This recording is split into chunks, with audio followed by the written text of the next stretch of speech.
28 for a lawyer named William Strathers.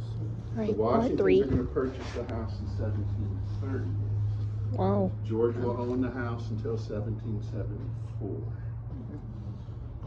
At the time that the Washingtons moved here, Augustine and Mary are dad and mom. This is Augustine's second marriage. His first wife dies in the late 1720s. He has two sons, Lawrence and Augustine Jr. from her. Excuse me. Mary will be George. Will be the oldest, born in 1732. About 30 miles down the road, 30, 40 miles down the road here. Stay right on Route 3. Then comes Betty, Samuel, John, Augustine, and Charles. Five children, all born between 1732 and 1738. So you can do the math. And it's quite normal to have large families because most children will not survive. In fact, there is a sixth child, Mildred. She will actually be born here on the property in 1739, but she's only going to live about a year and a half. There are 5 surviving children from Mary. So Augustine, George is about 6 when the family moves here in 1738. We think Augustine buys this property because he has purchased an interest in an ironworks called Accokeek, a few miles up the road here. And if you're familiar with the area, Colonial Forge High School is right in that vicinity, so that's why it got that name. So again, just like today, you move for work-related reasons. George, as I said, will own the property until 1772, or 1774. He'll sell it to his friend Hugh Mercer. Mercer will die during the Battle of Princeton during the Revolutionary War. His family will still own the property. Don't use it, they'll rent it out to farmers occasionally, but no one's living in the house. So the house is going to fall down somewhere around 1830. We don't know exactly when, but there is a painting done in 1832, 1833, and it shows a pile of rubble up here on the hillside, so we know the house is definitely gone by that time period. So jump forward to the 1860s. Little thing called the Civil War's going on, right? We just passed the anniversary of the Battle of Fredericksburg a couple of days ago. So the Union Army is camped out on this side of the river. Soldiers here on the property are going to tear down the house that is here for firewood, for their cabins, etc. One soldier writes home and says he feels guilty that he tore down George Washington's home. At least he knew where George Washington grew up. The house they tore down had nothing to do with the Washingtons, however, so got kind of lucky there. The little white building you saw over here when you passed is an original building. It dates from around 1872. So again, about 100 years after the Washingtons are last here. But it is an original. It's on the historic registry, so it's going to stay here. If you're familiar with the battle, the middle pontoon bridge is built kind of where the tree line is, where the ferry would take you across the city dock. When they did the 150th, 11 years ago now, they did build a pontoon bridge and had the reenactors cross the river just like they would have for the Battle of Fredericksburg. Okay. So let's jump ahead to the 1990s. This has been private property the whole time. Series of homes are built here. They either get torn down or burned down. But the last owners are going to sell the property. They're going to give part of the land to Stafford County to make a park, with the rest of it to be zoned commercial. Certain company buys the property and wants to build a superstore. We'll leave it at that. Can't believe the walls of that mart didn't get built. But people find out, raise a uproar, donations come in, and the foundation is able to purchase the property. At the time, we still own Kenmore, which is the original home of Betty. And then after we purchase it, they rename it the George Washington Foundation. So we start digging around 2000. We are an active archaeology site. Every summer, May to July, they dig for about 12 weeks. You may have seen the pit where they were digging this year with the tarp on it. We're closing in on, we haven't exceeded 1 million artifacts found here on the property. And that goes back to Native Americans. Our oldest piece is about 14,000 years old. Clovis spear point. We have stuff right up through the 21st century as well. So lots of things from various ages. So when George sells the property in 1774, he does a survey. It's not an official survey, so there's no latitude, longitude, and all that useful stuff. But it has 10 outbuildings on the property. We've got 2 under construction. The root cellar is basically done after a 1.5 years. It sat on that foundation since last August without a roof until October. We finally had someone who does 18th century work and had time in their schedule to come and do it. So it sat there for over a year before it got finished. We're working on the enslaved quarters next to the house here. They put the roof on already, which is good. And I think just this week, because I was here last week and I don't remember seeing it, they've got a lot of the wall of the house put in now. If you notice when you go over there and look at it, the chimney's wood. Seems like a strange thing, right? To have a wooden chimney. Wooden fire don't go together, right? Especially when you're trying to build a fire. So, but what they'll do is they'll line the fireplaces with mud, basically, just like they've done. You can see between the wood there to fill in the gaps. But what's going to happen over time is that's going to break, and your chimney will eventually catch on fire, and your house will probably burn down. So you got to maintain those fairly regularly for the safety of your home. But our goal is to get all 10 of the buildings found and reconstructed. I think we're found 5 or 6 now. I said we got 2 under construction. The last 2 summers they were digging under that tree up there. The first summer they found some post holes. They weren't sure if it was for a fence or a building. They were able to dig one side. The rest of that year didn't find anything else. Came back the next summer, dug the other side, found more holes, and were able to determine it was a building. And it's what we would call a corn crib today. Basically a covered area to pull your wagon in to fill up the supplies. So we do have that. They're trying to find the second kitchen over here somewhere. The original kitchen is on this side of the fence. We'll talk about it in the house, but it will burn down at about 2,500 degrees. It melts the glass items in the building. It's that hot. So that's our goal, is to make this look as much like it did in the 18th century when the Washingtons owned it. You came through the garden, there's nothing there this time of year. A couple weeks ago, we still had our cotton and tobacco stalks up there, but we had corn, melons, squash, things like that. Everything that would have grown here in Virginia in the 18th century, kind of a demonstration garden. So if you come back in the summertime, you'll see all that stuff grow. Yes? But tobacco wasn't good for them. No, it was not. So why did they use it? Because they made money from it. Right? Wow. Candy bars aren't good for you, right? But you still eat them? Yeah. Oh man.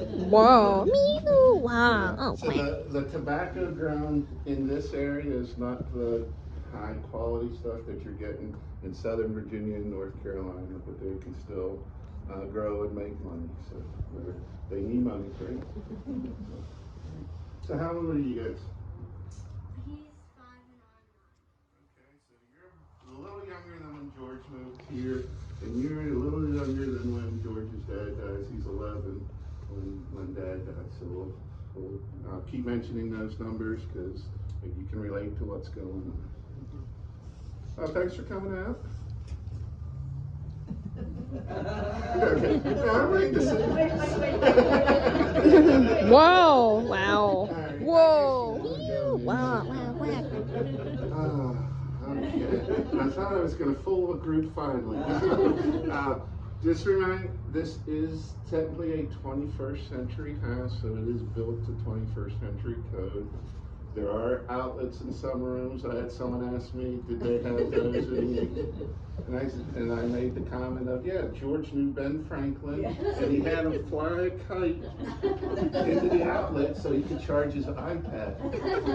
iPad. Wow. I can't tell that story anymore. But you'll see smoke detectors, you'll see sprinkler system, all that. Just keep in mind it's 21st century.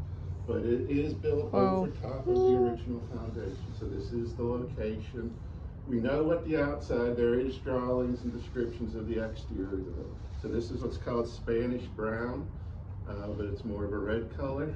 It's a popular color in the mid 18th century. What you're going to see inside is copies of original pieces from the time period. We don't have anything original to what the Washingtons would have had here. It's also based off an inventory that was done in 1743. George's dad, Augustine's going to die in April. In late June, early July, someone comes through and does what's called a probate inventory. That survives. So we were able to access that. So the things you see were here in the summer of 1743. We've moved a few things just for ease of flow of traffic and things. But again, exactly what the furniture looks like. It just says, like when we get in the room, 1 armchair and 11 leather bottom seats. Very specific, right? Doesn't say what kind of wood, what carvings or designs or style or anything.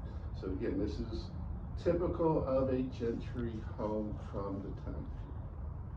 So now we can go. Just watch, there is a little step here, so just be careful. Let's go, finally.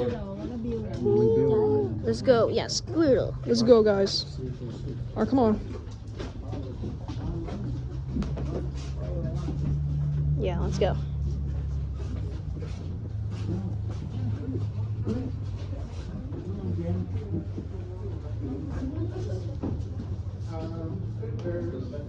A lot of it depends. Wow. Covering up the top, the modern top, and they'll dig as far as they find stuff. Now some of those, and it depends on the slope of the land too. Some areas will be a little deeper, but generally they're going down a couple feet. I think is all as far as they're going.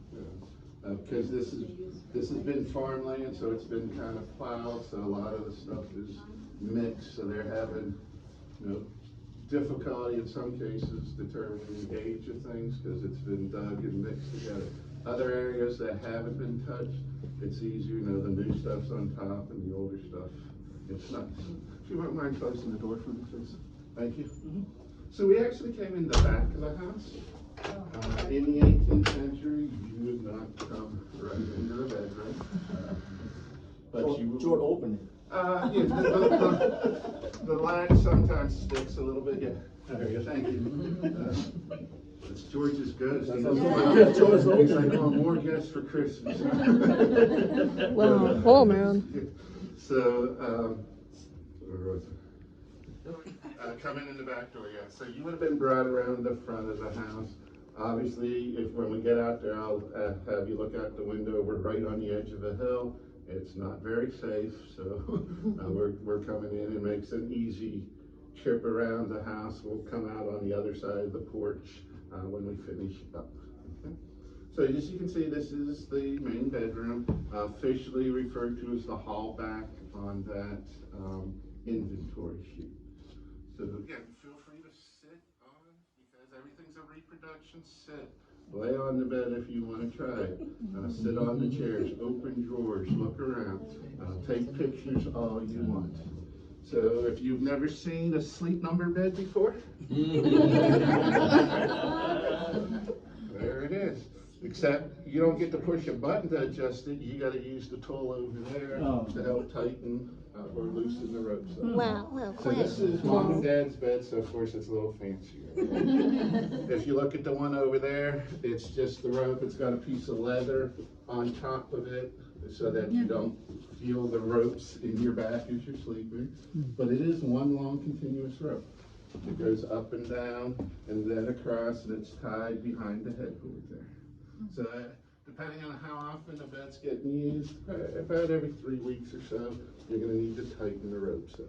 You've probably seen a picture of a bed that looks like a hammock because it's sunk in the middle because the ropes have gotten loose. So it just needs to tighten. That's what they mean when they say sleep tight. Sleep tight. So we've got our fancy heat and cooling system. Wow. Wow. Again, no central heat. Again, you're not going to put the bed right next to the fireplace because you don't want to burn up in the middle of the night. So you can close the curtains in the winter to help keep body heat in and stay warm. In the summertime, this is going to be what we would call mosquito netting today, linen or something very light to let the air circulate but keep the bugs off you, right? So this is referred to as the best bed usually. In fact, in Mary's will, when she dies in 1789, she will leave George, her oldest child, her best bed and her best looking glass. Okay? Then I said, I'm a high school teacher, I'm a math teacher, so I am required to give you a quiz. Oh man. Are you on somewhere winter break yet, or do you go to school? You got a couple days? Yeah, I'm Couple on the days. 21st. Yeah, we're done on the 20th. So these are going to be extremely hard questions. If you think about the answer, you're wrong. That's how easy they're going to be. So why do you think this is called the best bed?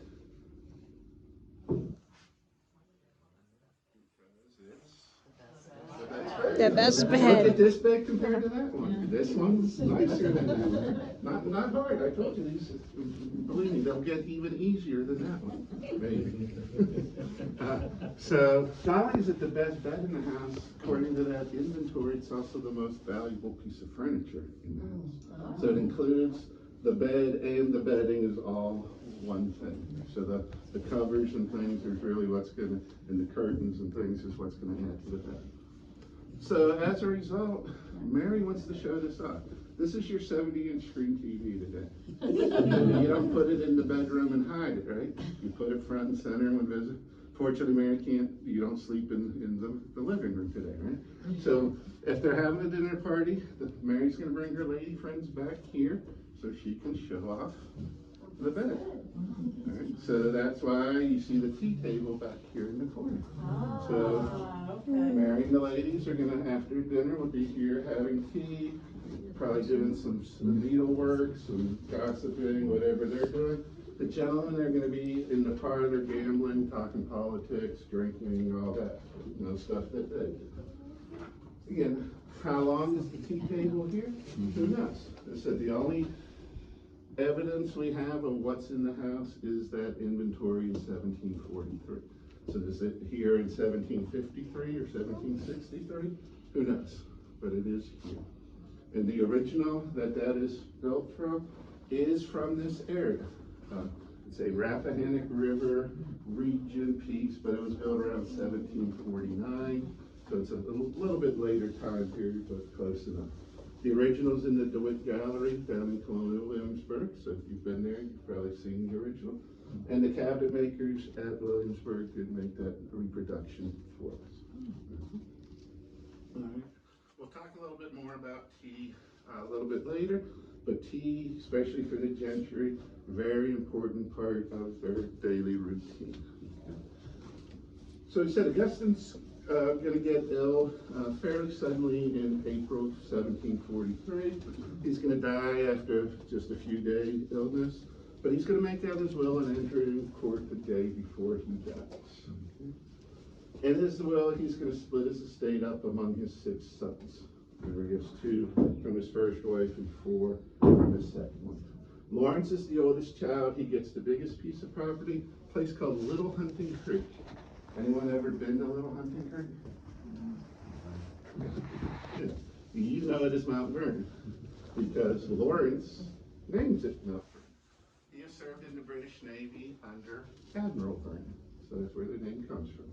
Augustine Jr. is the second oldest boy. He gets Pope's Creek where George was born. They're both over 21 years old at this point, and they own their properties outright. George is 11. The other boy's younger, so Mary is going to run the properties for them until they officially turn 21 years old. So this property originally was about 600, a little over 600 acres. Today we have a little over 100 acres.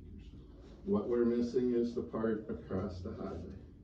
The highway is running through the property in the 18th century. So now here's question number 2 to redeem yourself. In the 18th century, that road was called King's Highway. What's it called today? King's Highway, see? Wow. Wow. I told you, if you think about the answer, you're wrong. It's always gonna be the same answer. So some things don't change. But yeah, the highway, so that's kind of why this house gets built here in 1728. This is the frontier in 1728. You know, there is nothing here but trees. Fredericksburg is being built. It's not incorporated as a city until the 1730s. But city dock is there, the highway, the river. So this is a prime piece of real estate. So location, location, location. Right? So that's why the house does get built here originally. So George once said own this property, but he's not old enough to officially own it. On that inventory, in addition to all the furniture in the rooms and all the outbuildings, there is a list of 20 names on the inventory. And there are numbers next to them. And we used to have a copy till it got kind of worn out. And people would ask, is that their age? Sadly, it's not their age, it's their value. And in the 18th century, enslaved people were considered property, so that is their value. Your cook, your butler, head house person are going to be your most valuable slaves. Your field workers are going to be your least valuable, because anyone can work in the field. Being the cook or the head house person is really a specialty. So think about jobs today. The more specialized, the more valuable you are to. At the peak, there'll be over 50 enslaved people here on the property. At 11 years old, George inherits 10 slaves. So he is technically a slave owner at 11 years old. So there's that side of the story, which is not very pleasant. So George and the boys all get land. Betty is not going to get any land. Why not? She's a girl. Now guys, be careful how you answer this, especially the ones that have been married for a while. What's wrong with being a girl? Nothing. Yeah, good. So you've been married a long time. In the 18th century, the problem is she could own the land, but when she gets married, it passes to her husband. So Mary is not going to get remarried. Say that 3 times fast. Even once the boys are over 21 and own their properties outright, she will never get remarried. So she's kind of an unusual case. We kind of call it the woman's liver of the 18th century. She's doing things that aren't normal for especially a gentry lady of the time. Okay. Betty will get a dowry, basically. She gets 400 pounds. So how much money is 400 pounds? It's a lot, right? It's heavy. Especially if it's dollar bills, 400 pounds is dollar bills. I'm rich. But pounds is British money, right? So it's not weight. So 400 pounds, if I remember my numbers from when I was working in Williamsburg a long time ago, your typical journeyman's making about 50 pounds a year.